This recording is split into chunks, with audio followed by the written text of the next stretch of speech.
Financial markets పై పట్టు సాధించాలనుకునే వాళ్ళు Revanth conduct చేసే వెబినార్ కోసం ఈ నెంబర్ కి కాల్ చేయండి. నమస్తే, వెల్కమ్ టు సుమన్ టీవీ. నేను విష్ణు. ప్రస్తుతంతో పాటు సర్టిఫైడ్ ఫైనాన్షియల్ ప్లానర్ మాధవిరెడ్డి గారు ఉన్నారు. వారితో మాట్లాడదాం.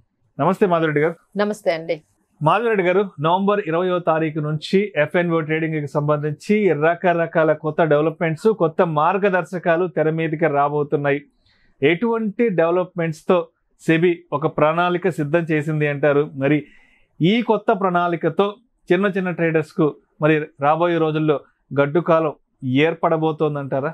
సో ఎప్పుడైతే మనకి కోవిడ్ అయిపోయిందో అక్కడి నుంచి మనకి ఇది స్టార్ట్ అయిందండి. మనకి ఆల్మోస్ట్ ట్రేడర్స్ 50 లక్షలు ఉన్న వాళ్ళు 1 కోటి మంది ట్రేడర్స్ అయ్యారు. ఈ 1 కోటి మంది 2 లక్షలు చొప్పున ఈ 3 years లో ఒక 2 లక్షల కోట్లు పోగొట్టుకున్నారు అని చెప్పి అలా కన్సిస్టెంట్ గా అంటే 2021 రిపోర్ట్ తీశారు, 2022 రిపోర్ట్ తీశారు, 23 కూడా రిపోర్ట్ చూపించి చెప్తున్నారు వాళ్ళందరూ కూడా. ఇవి ఇంతవరకు ఈ FNO ట్రేడింగ్ లో ఈ చిన్న ఇన్వెస్టర్లు, ఎస్పెషల్లీ స్మాల్ ట్రేడర్స్ పోగొట్టుకున్న ఈ అమౌంట్, ఇది ఏంటంటే ఈ అమౌంట్ ఏదైతే ఉందో చక్కగా సేవింగ్స్ లోకి వెళ్ళినట్లయితే వాళ్ళు వెల్త్ క్రియేట్ చేసుకోగలిగే వాళ్ళు. కానీ ఇది ఈ స్పెక్యులేటివ్ దాంట్లోకి వెళ్ళి వాళ్ళు వెల్త్ ని క్రియేట్ చేయడం కాకుండా వాళ్ళ అప్పుల్లోకి వెళ్ళిపోవడం కానీ చాలా రకరకాల ఫైనాన్షియల్ ఇబ్బందులు అన్ని పడుతూ ఉన్నారు. సో ఇది వాళ్ళ పర్సనల్ ఫైనాన్సెస్ కి కానీ దేశానికి సంబంధించిన ఎకానమీకి కానీ మంచిది కాదు. ఇది ఏంటంటే ఇంబ్యాలెన్స్ అవుతుంది. ఒక ఎకో సిస్టమ్ ఏదైతే ఈ ట్రేడింగ్ ఎకో సిస్టమ్ ఏదైతే ఉందో, ఈ ఫైనాన్షియల్ సిస్టమ్ ఏదైతే ఉందో, ఇది కొంచెం డీరైల్ అయినట్టుగా కనిపిస్తుంది. ఎందుకంటే ఆ పోగొట్టుకునే అమౌంట్ చాలా తక్కువ కాదు కదండి. అది 1 కోటి మంది, ఎస్పెషల్లీ 1 crore ట్రేడర్స్ వాళ్ళు లెక్క అంతా తీసి 2 లక్షల కోట్లు పోగొట్టుకున్నారు. ఇక్కడ ఇంకొక విషయం కూడా మాట్లాడుకోవాలి. ఎస్పెషల్లీ దేశవ్యాప్తంగా చూస్తే FNO ట్రేడింగ్ లో ఎక్కువగా నష్టపోయింది మన తెలుగు రాష్ట్రాలకు సంబంధించిన ట్రేడర్స్ ఎక్కువ నష్టపోతున్నారంట.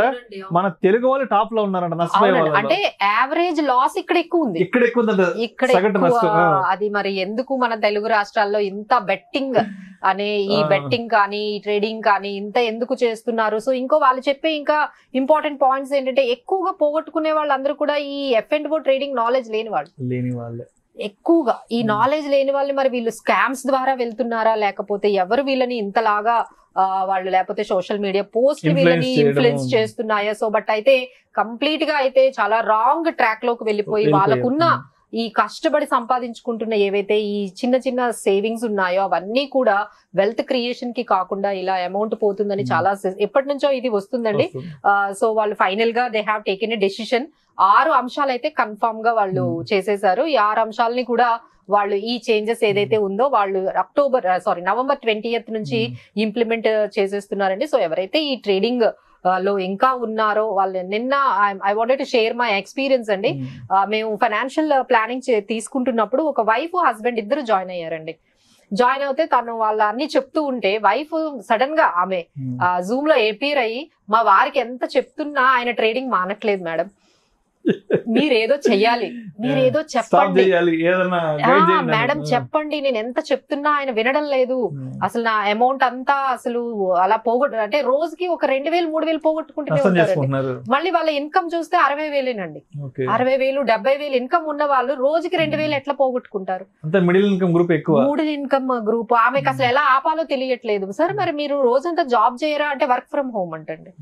ఈ వర్క్ ఫ్రమ్ హోమ్ అనేది చాలా మందిని ఈ ట్రేడింగ్ వైపు అయితే చాలా దీనిగా జీతం గ్రేట్ అవుతుంది 30వ తేదీ ఇక్కడ. సో ఆమె ఆవేదన చూస్తూ ఉంటే నాకు ఎంత బాధ అనిపించింది అంటే, సో మేడం మీరు ఏదో ఒకటి చేసి ఆయన ఈ ట్రేడింగ్ నుంచి బయటకు తీసుకురా. అప్పుడు నేను అడిగాను అనమాట, మీరు ఎలా స్టార్ట్ చేశారంటే అప్పుడు ఆయన చెప్పుకుంటూ వచ్చారు, ఇట్లా నెమ్మదిగా ఇట్లా చేశానండి, ఇప్పుడు నేను ఎలా అయినా మానాలనుకుంటున్నాను కాబట్టి. అంటే ఇప్పుడు ఇది ట్రేడింగ్ అనేది ఒక డబ్బులు సంపాదించడం కోసమో లేకపోతే షార్ట్ టర్మ్ మనీ కోసం వచ్చేదానికన్నా ఎడిక్షన్ గా అయిపోయిందండి. Now it has turn in to another level, that is called addiction. ఆ ఎడిక్షన్ లోకి ఎప్పుడైతే వెళ్ళిపోయిందో, మీకు డబ్బులు పోతున్నాయి అని తెలియలేని వాళ్ళు ఎవరు లేరండి. ట్రేడింగ్ లో డబ్బులు పోతాయని అందరికీ తెలుసు, బట్ తెలిసి చేస్తున్నారంటే that has become addiction. So దానికోసం వీళ్ళని దూరంగా పెట్టాలి అంటే ఇక మామూలుగా చెప్తే ఇంత లాస్ అవుతున్నారు అని చెప్తే ఆగట్లేదు అని చెప్పి అగైన్ ఫైనల్ గా they have come with 6 steps, అంటే 6 తీసుకుంటున్నారు. అందులో ఫస్ట్ వన్ ఏంటంటే లైక్ ఏంటంటే up front collection of premiums అండి. అంటే అప్పట్లో వాళ్ళు ఆప్షన్స్ ప్రీమియమ్స్ ఏవైనా కలెక్షన్ అంటే ఎండ్ ఆఫ్ ది డే ఉండేది. ఇప్పుడు మీరు ఇమీడియట్ గానే అంటే మీరు ఒకసారి ఒక ప్రీమియం గానీ ఒక ఆప్షన్ గానీ ఒక కాంట్రాక్ట్ గానీ తీసుకోవాలంటే ముందుగానే అమౌంట్ అప్ ఫ్రంట్ లో పే చేస్తున్నప్పుడు ఏమవుతుందంటే మీకు కెపాసిటీ ఉంటేనే మీరు ఎంటర్ అవుతారు. సో దీని వల్ల చాలా మంది అక్కడే మనకి ఇదవుతుంది. తర్వాత నెక్స్ట్ లెవెల్ ఏంటంటే కాంట్రాక్ట్ సైజ్ పెంచడం. సో ఈ కాంట్రాక్ట్ సైజ్ 50,000 20,000 ఇలా ఉంటుంటే అందరూ ఎంటర్ అవుతున్నారు. So now they wanted to make it the contract size between 15 lakhs 20 lakhs గాని చేసినట్లయితే ఈ చిన్న ట్రేడర్స్ ఎవరు దీని దగ్గరికి రారు, దీని జోలికి రారు అని చెప్పి వాళ్ళు కాంట్రాక్ట్ సైజ్ పెంచాలనుకుంటున్నారు. ఆ తర్వాత వీక్లీ ఎక్స్పైరీస్ అండి. ఇప్పుడు ఎట్లా ఉందంటే రోజుకో పండగలాగా వాళ్ళు 5 days 5 expiries ఎంజాయ్ చేస్తున్నారు, రోజు ఎక్స్పైరీ. సో ఇప్పుడు వాళ్ళు చెప్పేది ఏంటంటే సెబీ ఎన్ఎస్సి కి ఒక్క ఎక్స్పైరీ, బిఎస్సి కి ఒక ఎక్స్పైరీ, మీరే సెలెక్ట్ చేసుకోండి మీకు ఏ ఎక్స్పైరీ. సో ఇప్పుడు now you don't find these many expiries.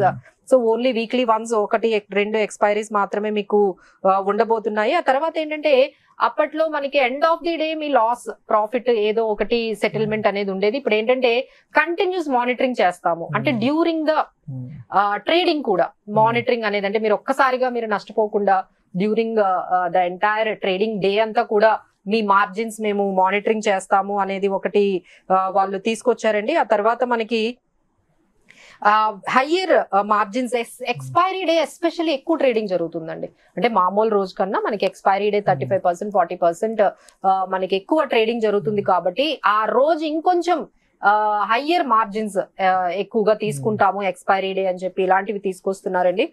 So this is going to be అంటే ఒకటి మంచిదేనండి. ఎందుకంటే సో ఎవరైతే నాలెడ్జ్ లేరో వాళ్ళందరూ కూడా ఈ డెరివేటివ్స్ మార్కెట్ లో వచ్చి రిస్క్ టేకింగ్ ఎబిలిటీని అర్థం చేసుకోకుండా, మీకు రిస్క్ తీసుకునే కెపాసిటీ ఎంత ఉందో తెలుసుకోకుండా ఇందులోకి వచ్చే వాళ్ళని అందరినీ కూడా ఇది కంప్లీట్ గా ఆపుతుందండి. So it is for the economy, for the individual personal finances ecosystem కోసమే వాళ్ళు చేస్తున్నట్టుగా చెప్పారు. సో అందరూ ట్రేడర్స్ అందరూ కూడా ఈ చేంజెస్ ని ఒకసారి మీ బ్రోకర్స్ తో డిస్కస్ చేసుకొని మనకి ఎంత కెపాసిటీ వరకు చేయాలనుకుంటున్నామో అంతవరకు చేస్తే బాగుంటుందండి. Thank you so much Madhu Reddy గారు. Thank you.